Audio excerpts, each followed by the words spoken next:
Bom, e na ONU ganhou destaque também o pronunciamento de Donald Trump, direto para o estúdio de vidro da redação da Jovem Pan. As últimas informações, Vitor Brown. Oi, Thiago, já estamos aqui no estúdio Jovem Pan Blindex. Pois é, a fala do presidente americano Donald Trump teve um momento curioso em que ele causou risos na plateia. A gente vai acompanhar em áudio e vídeo aqui no Jornal da Manhã o que disse o presidente dos Estados Unidos. Today I stand before the United Nations General Ele Assembly. disse: hoje venho à Assembleia Geral da ONU para falar sobre os progressos extraordinários obtidos pelo meu governo. Em menos de 2 anos, meu governo alcançou mais do que qualquer outro governo da história dos Estados Unidos. É verdade. In the history of our country. America's so true. A plateia esboçou uma risada e Trump completou: não esperava essa reação. Didn't expect that reaction, but that's okay. Ainda durante o discurso, Trump disse que os líderes do Irã integram uma ditadura corrupta e falou que o socialismo levou à extrema pobreza na Venezuela, Thiago. Até já, Brown. Edu. A plateia riu porque esse crescimento dos Estados Unidos vem em detrimento de um desequilíbrio mundial, né? A gente está vivendo hoje uma situação onde a expectativa de crescimento de todos os outros blocos importantes desenvolvidos diminuiu depois que essa nova política de crescimento dos Estados Unidos aconteceu. E isso fez também com que a moeda americana se valorizasse muito. Ao se valorizar muito, isso enfraqueceu todos os países emergentes, que passam a ter que pagar um juros maior nas suas dívidas para manter o capital com eles.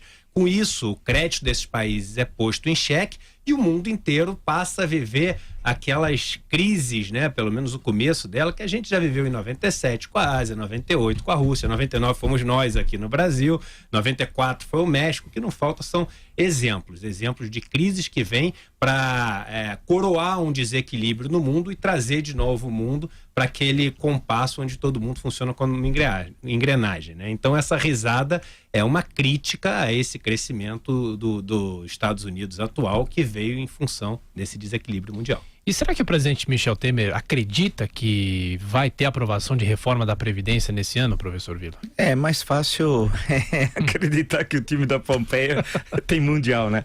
Agora, não dá para levar a sério. O Temer é patético, né?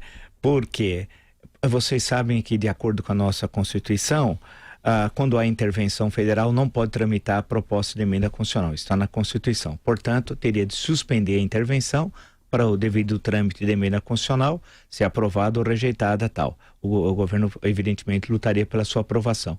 Após, aí sim, o governo voltaria a realizar a intervenção. Isso é uma grande bobagem. Isso é uma bobagem. Isso não vai ocorrer nunca. Eu salto aqui do 24º andar sem guarda-chuva, né?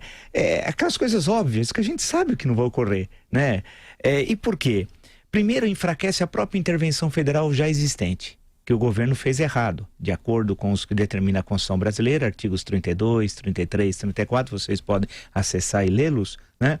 A intervenção deveria ter sido feita no Executivo Estadual, tirar o governador Pezão, que está mais sumido, ninguém sabe onde está o Pezão, né? Desapareceu, né?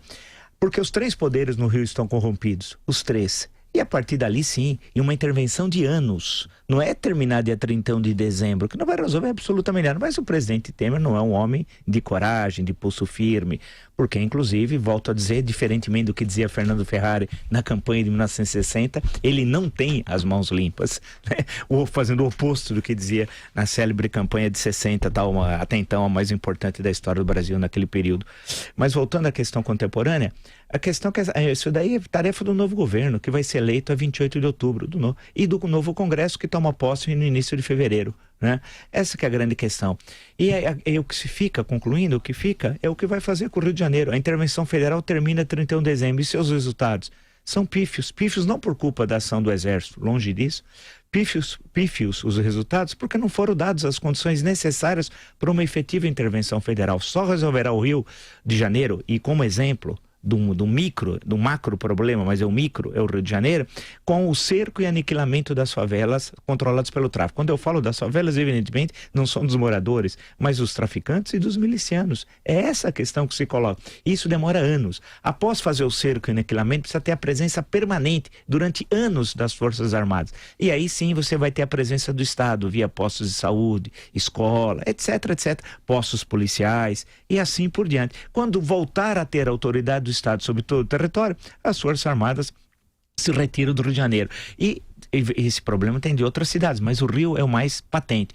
Portanto, o que o presidente está dizendo é de uma irresponsabilidade absoluta. E ele fala isso para aparecer nos jornais, porque ele é tão irrelevante que ninguém lembra que o presidente do Brasil chama-se Michel Temer.